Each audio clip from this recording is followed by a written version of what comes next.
Girlfriends, episode number 362. Improve Your Marriage Daily with Kathleen Billings. Hello and welcome to Girlfriends. I'm Danielle Bean. I'm a wife and a mom, and I'm on a mission to help you know your worth as a woman so you can find peace, balance, and joy in family living. This week, we are talking about holy Catholic marriages and ways to improve your marriage one day at a time with author Kathleen Billings. Let's go.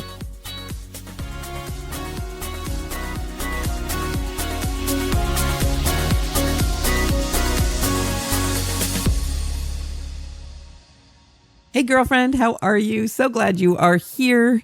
Before we dive into this week's content, I just wanted to give a reminder to you that we have an ongoing book club, and you're missing out if you are not a part of it over at girlfriendscommunity.com. I would love for you to join us. So this is a part of the online community that is part of what we do here on the Girlfriends podcast. It's kind of an extension of what we do here on the podcast. If you love what we share here, you're going to love being part of the Girlfriends community, but specifically the book club. We're a couple of weeks in now, and we are reading Diary of a Country Priest by George Bernanos. And it was a little bit challenging in the beginning. We started reading this book, and then a number of people in the community were like, whoa, like I'm not sure I have anything intelligent to say about this book. I feel like I'm kind of lost in it. And anyway, we can do hard things is what we decided together as a Girlfriends community. And we've carried on with the book, and I am loving this. I love having this in my life. So every other week on Tuesday nights, we meet for a live chat about the book. This is in addition to our weekly live chats that happen on Wednesday night in the Girlfriends community. But these are specifically focused on the book, and we're kind of just going through a guided discussion of the book, not perfectly and not in a super academic way, but just in a way that really brings out some of the things that we're seeing and experiencing in the book. And I love having these conversations. So I know you'll love it too. It's not too late for you to join us. So come on over to girlfriendscommunity.com. You can check it all out for free. And, this is a great way to kind of extend your experience of the Girlfriends podcast and begin to make some real life connections with other women who share your faith and share your values. So hope to see you over there. Also, before we talk with Kathleen here today, I wanted to share an Instagram post that kind of came to my attention. So we had Blair Size on the show a couple of weeks ago, and she was sharing about home decor and, her great online shop with ethically sourced products and where you can really meet the artisans behind, the things that you're going to use to decorate your home. I was thinking along those lines when I happened upon this Instagram post, which is by Mary Lentz, who is, it looks like she is, I don't know what kind of Protestant she is. She's Protestant, she's Christian, wife and mom who shares on Instagram. And this really stood out to me because I think it really speaks to some of the struggles that many of us have with regard to homemaking, home decor, and that kind of thing in the world today. This is what she wrote. Ladies, we are thinking of our homes all wrong. Social media has changed our perceptions of how houses should look. Our houses were never intended to be perfectly curated with seamless aesthetics and have finishes at every turn. Our house is not a museum. It's a tool for ministry. Our houses are working houses, not museum exhibits. They nurse the sick, welcome strangers, and feed families. For the Christian, the house is an extension of the church. A house with happy children will have a few toys on the floor. A kitchen that provides home-cooked meals will have dishes in the sink and food on the counters. Houses that are lived in will look, lived in. We should aim to have beautiful homes, but the world defines a beautiful home based on aesthetics and cosmetics. That is like a whitewashed tomb. As a Christian, a beautiful home has everything to do with the love and service within. Don't let discontentment stop you from opening your home for hospitality. You will have a lot more peace in this life when you understand and accept that your house is meant to work, and it doesn't have to be Insta-worthy to be hospitable. Your house is for serving the Lord and serving others, so put your house to work. Do not wait for special occasions to use your nice things. Don't fret about the laundry pile if someone shows up unannounced. Dirty the counters with a home-cooked meal. Let your children play with their toys. Enjoy your house. No amount of shiplap, or decor, or black fixtures will ever compare to the beauty of using your home to serve the Lord. I encourage you not to let perfection you see on social media affect your contentment, nor make you self-conscious. A working house is the fruit of your hands. Keep a tidy house, yes, but use your home for fellowship and ministry. Mortify personal vanity that keeps you from glorifying the Lord in your home. Okay, so I don't know this lady, but I do follow her on Instagram, and I just thought these were such words of wisdom. And it was a great new concept for me to consider your house as a tool, your home as a tool for ministry. That means welcoming in other people, but first and foremost, ministry with your family. You are serving and feeding and clothing and entertaining your own family within the walls of your home. It is a living, breathing space. It is not a museum exhibit. And so many times that's like the goal that I think I unconsciously, or not in a spoken way, but I just have in my mind when I'm like trying to clean the house, like before people come over or something. Like I want it to look like a museum exhibit, but that's not what we live in. That's not a tool. That's not a useful tool for ministry. So anyway, it really spoke to me. And I thought it was along the lines of things that Blair was sharing a couple of weeks ago. So I wanted to share it here, not connected to this week's topic. And yet I thought that was really helpful. And it kind of connects to that idea of shabby, or is it shaggy? I think it's shabby hospitality. That idea of being hospitable and welcoming people into your homes with some level of imperfection and being okay with that, where she's saying, mortify your vanity about your home. That's something for me to think about. And I hope maybe that's encouraging or inspiring toward you too. Anyway, all right, let's dive into this week's conversation. This week, I had the opportunity to speak with Kathleen Billings, who is a friend that I've had the privilege of running into a couple of different times at different conferences. And she's just a lovely woman. And she has this beautiful project that she's worked on together with her husband, Troy, a book that they've written to take you day by day, building and nurturing a holy marriage. And I love the concept, and I love what Kathleen shares about it. So here we go. Take a listen. We have a special guest who's joining us here on Girlfriends today. Kathleen Billings is here with me today. Kathleen lives with her husband, Troy, and their 5 children on their 5-acre homestead in Greenville, South Carolina. She is a national Catholic speaker and writer for a number of different books and publications, but her most recent project is what she's here to talk about. Together, Kathleen and her husband, Troy, are co-authors of Simply Love, Catholic Marriage Day by Day, which was recently published by Our Sunday Visitor. Welcome to Girlfriends, Kathleen. I'm so happy to have you. Hello. Thank you for having me. I'm excited to be here. Yeah, I was so excited to see this book finally hit print, because I happen to know a little bit of the story as you and your husband were going through the process of writing this book together. Yes. And you shared with me some of your struggles and your frustrations. So maybe just to get our conversation started, share with us, how did this book come to be? What's the story behind it? Yeah. Well, I remember running into you right after we lost the first version of the book, and you were so supportive. I think I saw you at a conference, and I was like, oh no, you won't believe what just happened. Yeah. And, so to give a little backdrop, the idea came to us about 5 years ago. So at the beginning of each new year, my husband and I set goals for the new year. We go to adoration, and then we go out to dinner afterwards and kind of write down our goals. But 5 years ago in adoration that one night, this idea came to me to write daily devotional for Catholic couples. And we have been doing lots of marriage ministry for years. We were writing for the USCCB, for your marriage website. We have a blog there called Two to Tango.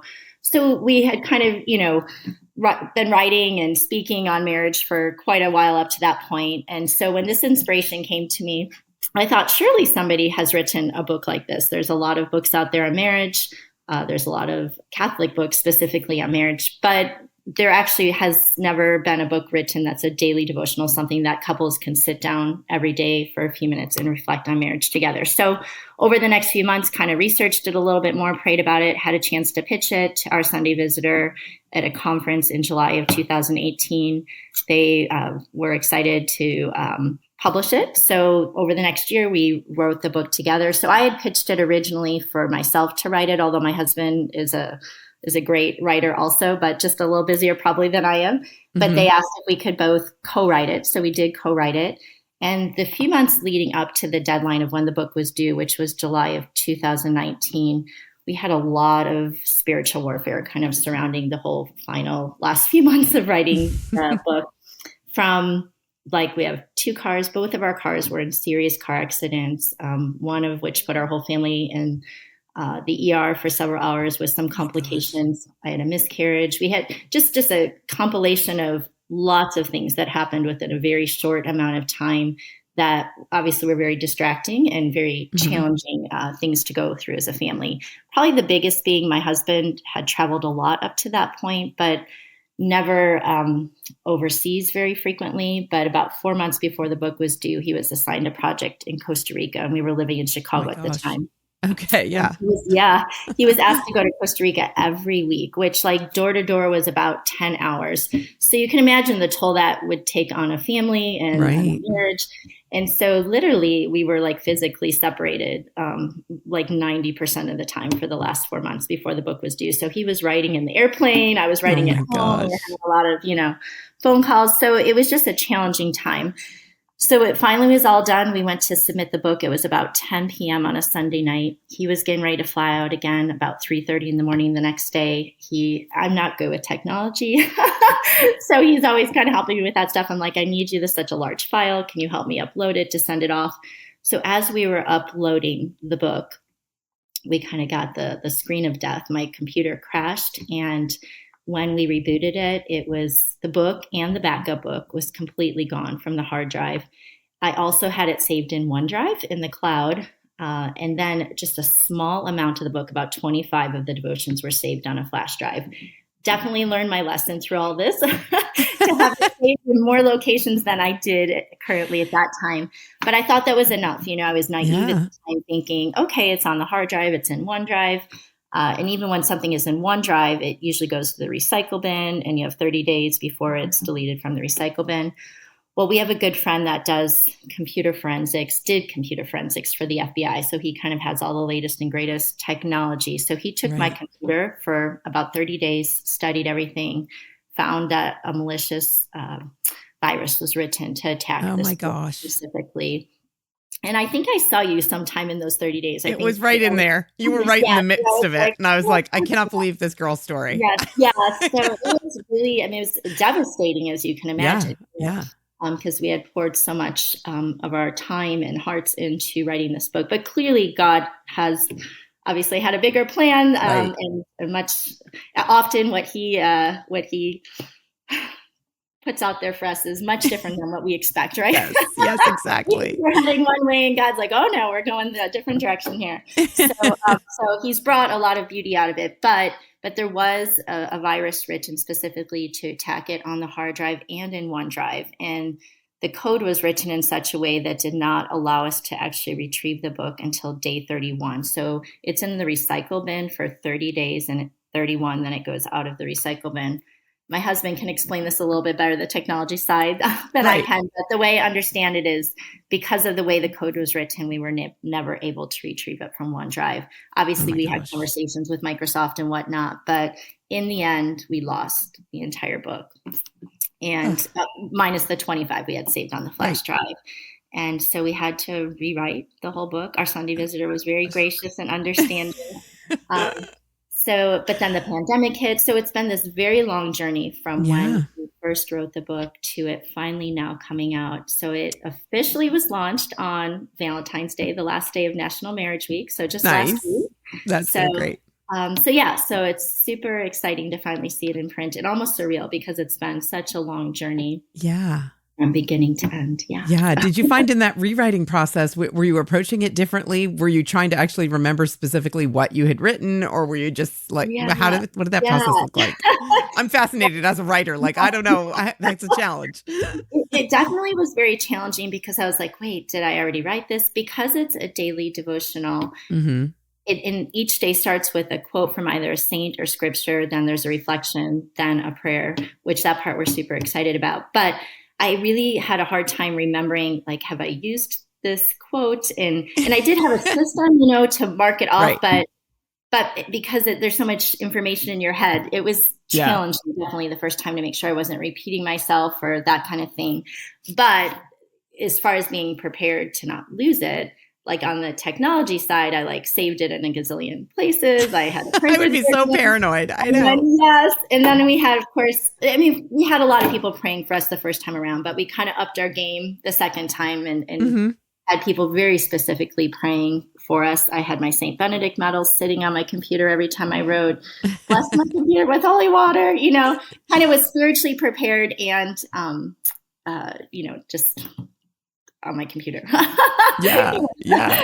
So, I totally get that. And I would be paranoid about it, but also like you said, like sprinkling your computer with holy water, which is kind of funny, but at the same time it's real. Like when Monsignor Stephen Rossetti came on Girlfriends, he's an exorcist. One of the things he was talking about was that in these kinds of situations with spiritual warfare, that demons will attack your computer equipment or technology or mess things up if there's like, a good project that they'd like to mess up a little bit. So he was saying before you do any project, like just pray and, trust in God's goodness and don't be paranoid about it. But at the same time, I think it's real. And wanting to destroy. Well, we've been in ministry for years, as I know you have also. And the best way I can describe it is I feel like we had a lot of spiritual battles prior to this throughout, years of ministry and in our marriage. Mm-hmm. But when this happened, it felt like a war. It was really like very intense. And so, but the enemy is out there. And as you said, we have to be very aware and very prepared and know that, anytime we try to do anything good for our Lord, we're going to be attacked, but at different levels for different projects and different things we do. And now it's a great selling point. Like now you can buy this book that Satan doesn't want you to read, right? Yeah. Like be the subtitle. Yeah. Yeah, I know. I definitely, I think that's a good thing to sell it with. I think people are going to want to get it for just that reason, but they should get it for other reasons too. Can you already described a little bit kind of like what the structure is like, but maybe you can just describe a little more in detail. It's like, for me, what I loved about it is that it's so very doable, because sometimes people will tell me like, I don't even know where to begin, like with a daily prayer with my husband. It feels awkward and I want some kind of structure. This is the thing for structure if you want to get started. So just describe that a little bit. Yeah, sure. So it's a very practical book, and it doesn't take a lot of time to do each day. As I said, it begins with either a quote from a saint or from scripture. And then there's a very brief little reflection, like less than, I think 400 or 500 words each day on that specific quote pertaining to marriage. And then there is a prayer that also references whatever the couple is reflecting on that day, whether that be communication or finances or juggling, activities and whatnot. It's a very practical book. It's definitely meant to inspire couples to deepen their love for one another and the Lord and their walk together. It's not a very theologically deep book. There's definitely obviously a lot of theological concepts and teachings from the church on what the sacrament of marriage is, but the book is mostly how do we live that out in the day-to-day life. So we're really hopeful that it will meet couples where they're at in just the trenches of everyday living and striving to have a holy marriage, and how challenging that can be. So that's kind of the layout. I would say it takes maybe a few minutes each day. Obviously, there's opportunities to discuss it in depth a little bit more. There might be one reflection that really touches a couple where they're at that particular season of life. And so they might want to, have a little more time to discuss it.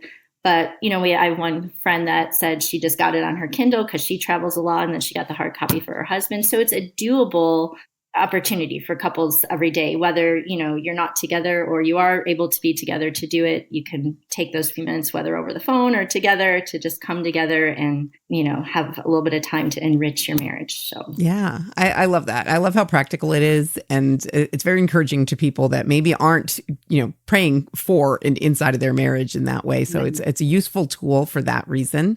What have you found, like, how is your relationship different now with your husband from before you wrote this book together? Have you grown as a result of doing this project? Yeah, that is a great question. Absolutely. Absolutely. Our marriage has definitely grown significantly doing this project together. I would say the first time around, we definitely were not as spiritually aligned in writing it. And we both kind of had different ideas and directions we wanted to go with it, But this time, I feel like going through this whole process and this journey, we realized, okay, God really has a plan for this book. And it became very clear to us that he wanted this book, and we really had to stay the course and persevere and be focused and Yeah. really come together in prayer and not let the little petty things get in the way of getting this book out there. And definitely the second time around, there was definitely a lot of challenges also, but nothing like the first time around, because I feel like we were much more spiritually equipped as a couple. Mm-hmm. And the pandemic kind of happened in the middle of this. So naturally, we were given an opportunity to be together more. He wasn't traveling as much, and that was great for our marriage, but just a great opportunity to have more time to pray together every day. And honestly, we hadn't been doing quite as much, prior, just the two of us, Mm-hmm. when we wrote the book the first time around. We definitely always prayed together as a family, but Yeah. this really brought us together as a couple, daily praying together. We're like, if we're going to encourage others to do this, we need to be, walking the Yeah. talk. Of course, we were striving to do that, but we Right. definitely upped our game the second time around. Yeah. And it's definitely brought us much closer. I think, every couple God has a mission for, right? Like there's a purpose and a plan for every marriage. And we realized, okay, the Lord really wants us to do this. And we need to be united to be able to do this. And any couple, whatever that mission is that God has for you, if you're not united, then Satan gets right between the two of you and everything crumbles, right? Right. So, Right. Yeah. Oh, I love that it worked that way in your marriage. And maybe I would love to hear from you some more thoughts about what do you think modern marriages need most? I mean, of course, they need to be praying together. They need prayer. But beyond that, do you have any practical bits of advice? Because I hear from people all the time that are struggling in their marriages and feel alone in that struggle. Like, because I think in our church, for good or for bad, we don't tend to lay this out there that sometimes, it's, if you're going through a really tough time in your marriage, like it's sometimes encouraging to know other people go through that too. Like you're not alone in that struggle. Right. I think that is very key, is just knowing that you're not alone. And a lot of people feel like they are alone. They look at a family or a couple that is real involved in church or ministry or whatnot and think, oh, everything's so beautiful for them, right? Right. If only. But we all struggle, I think that knowing you're not alone, but also just making time for one another. Couples today don't take time for one another.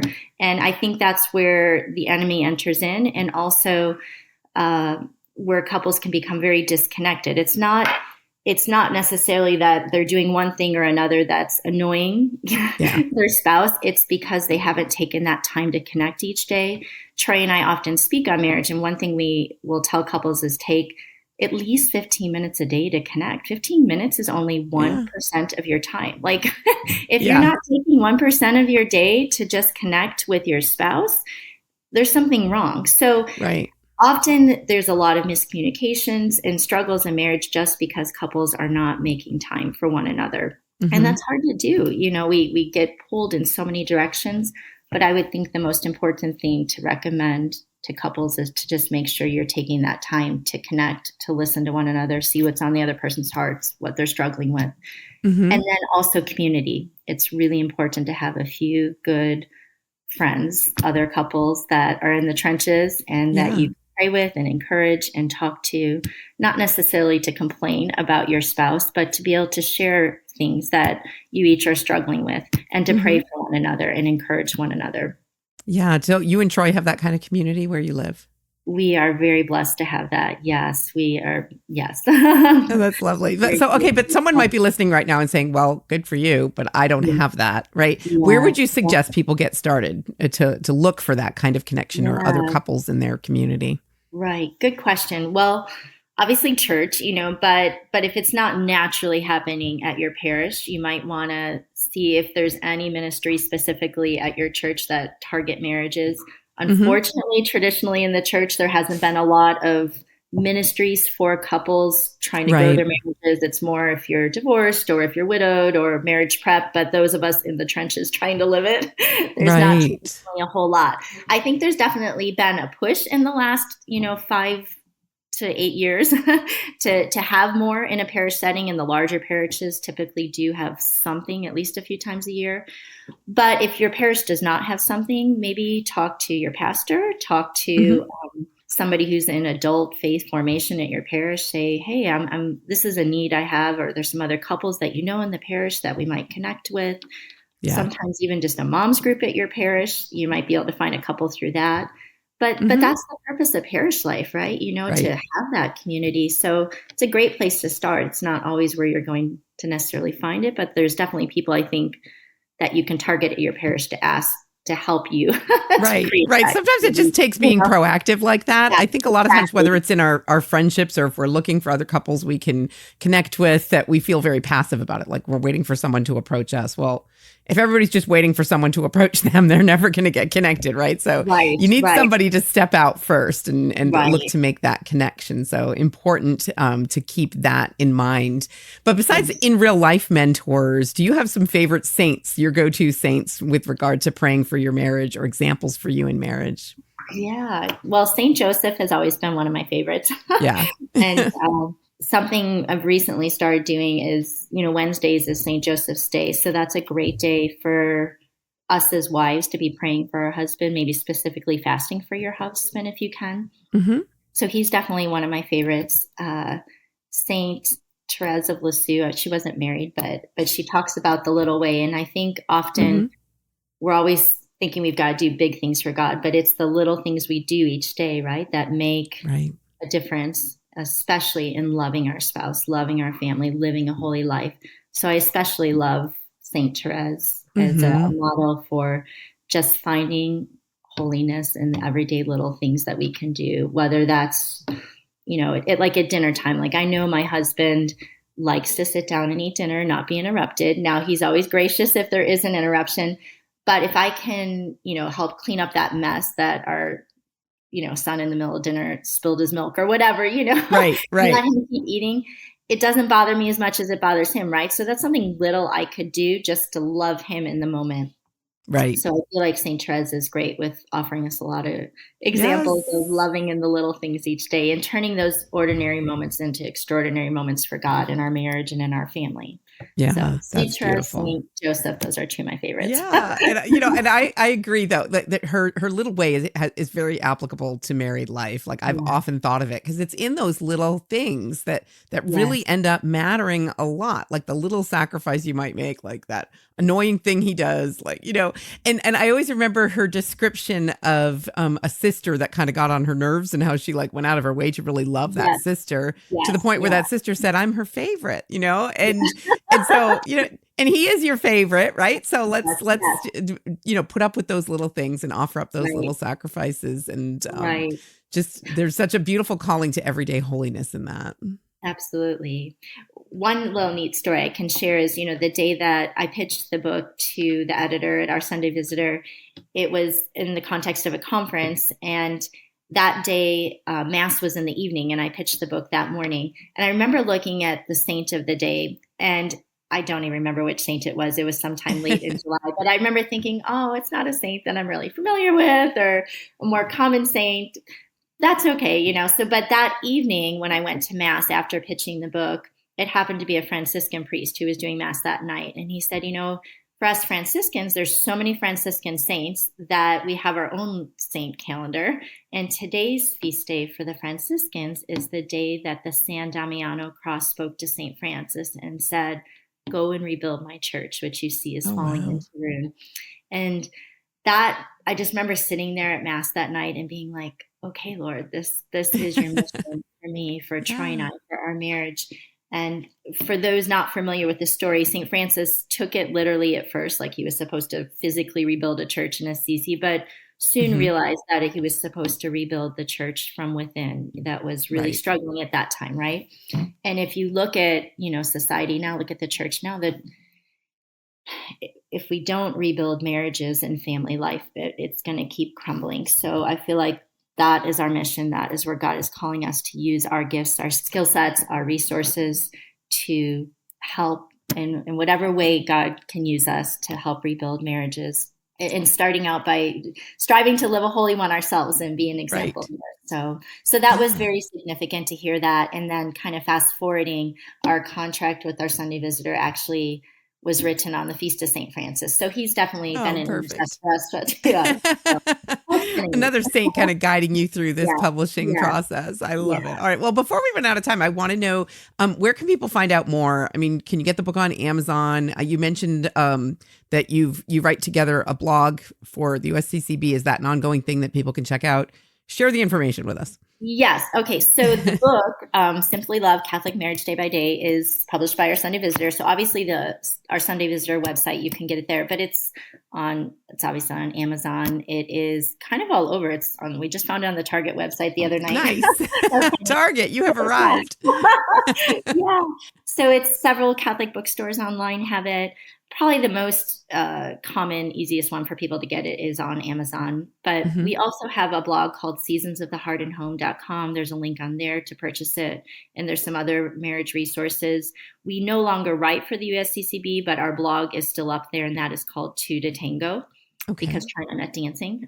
Yes. So I think that's kind of everything. Okay. Yeah. And definitely I want to recommend people get this. I mean, imagine what a great gift this is for a wedding gift or a bridal shower, like the perfect thing to give somebody who's embarking on the vocation of marriage. But more importantly than that, a gift you give yourself and your spouse is getting a copy of this book and just diving into it in a very doable way day by day. So I definitely recommend that.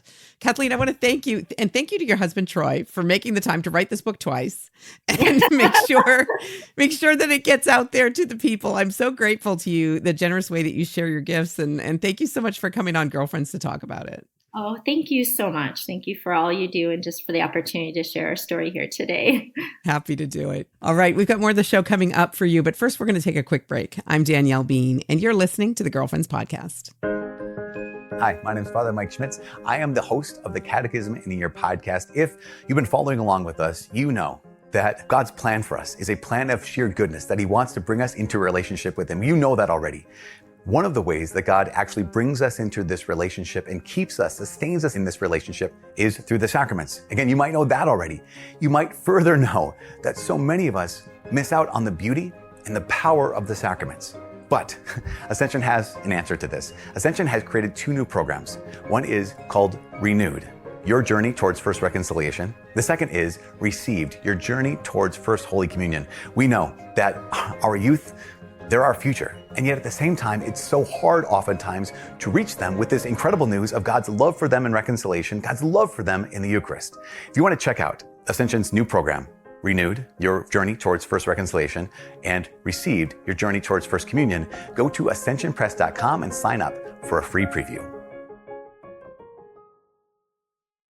Welcome back. All right, we're at the point in the show where I like to share some listener feedback. If you have a question you'd like for me to take up here or something that you would like to share, you can email me, Danielle@daniellebean.com, or connect with me on Voxer. The link to connect with me on Voxer is always in the show notes over at ascensionpress.com. Side note, make sure you're subscribed to those show notes. Text the word girlfriends to 33777. Super easy way to make sure that we're staying connected and that you're getting all of the links and things, the good things that we share. So if you're subscribed to the show notes, you're going to get the link to check out Kathleen's book right there in your inbox. It's super easy. You don't have to go hunting anything down. Again, text the word girlfriends to 33777.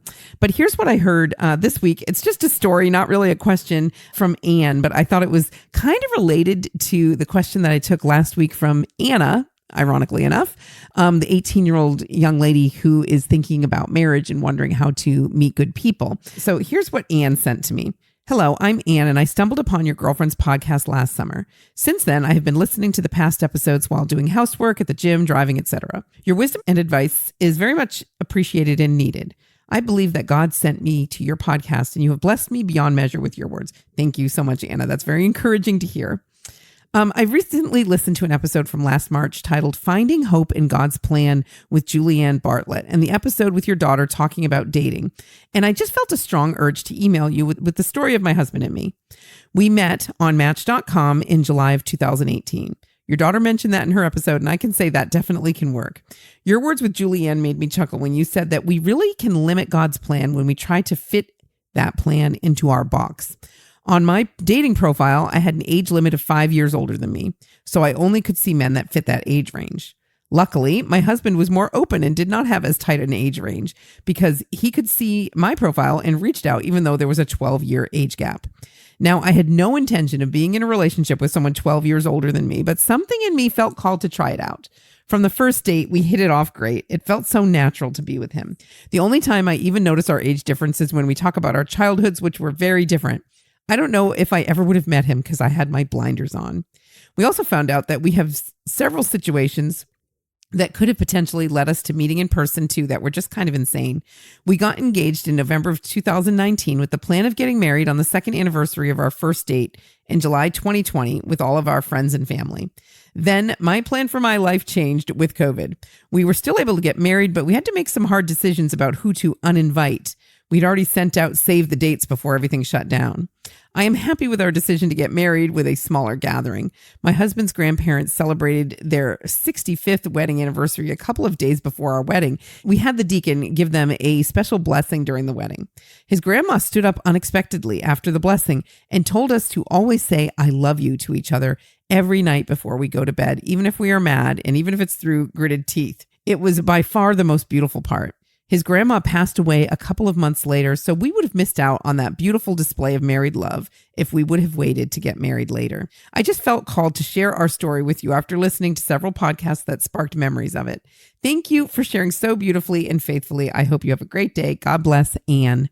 And I want to thank you for sharing that. It's just a beautiful, uplifting story of the way that you met, the way that you stepped out in faith, the way that you went outside of your comfort zone, like I was encouraging Anna to consider doing last week, that to follow God's plan for your life and look at the beautiful fruit from that. And thank you so much for sharing that beautiful story of your husband's grandma sharing at your wedding and that you lost her just a few months later.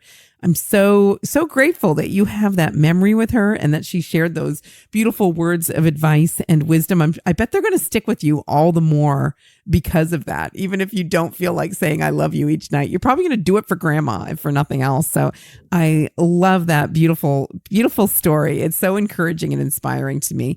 And you know what? This is what Girlfriends is all about. Sharing our stories, sharing the things that we have in common, sharing the things that encourage and inspire us. So I want to thank you for reaching out. Thank you for emailing Anne. And if any of you listening want to send me an email, similarly, if you want to share something going on in your life, if you have a thought or an idea you'd like me to take up in a future episode of Girlfriends, or if you have feedback to share on today's topic or another one that we've touched upon in recent episodes, I would love to hear from you. Send me an email, Danielle@DanielleBean.com, or connect with me on social media. I'm Danielle Bean on Instagram, Facebook, and Twitter. All right, that's all the time we have for today, but I want to thank you for being here. I want to encourage you to extend our connection beyond the podcast and join me over at girlfriendscommunity.com. It's a growing community of faith-filled Catholic women who are looking to encourage and support each other as we live out our faith and family lives. I love what's going on there, and I would love for you to be a part of it as well. You can check it all out for free over at girlfriendscommunity.com. All right, thank you so much for being here. I hope you enjoy your day, and God bless your week. Girlfriends is a collaboration between DanielleBean.com and Ascension, the leader in Catholic faith formation.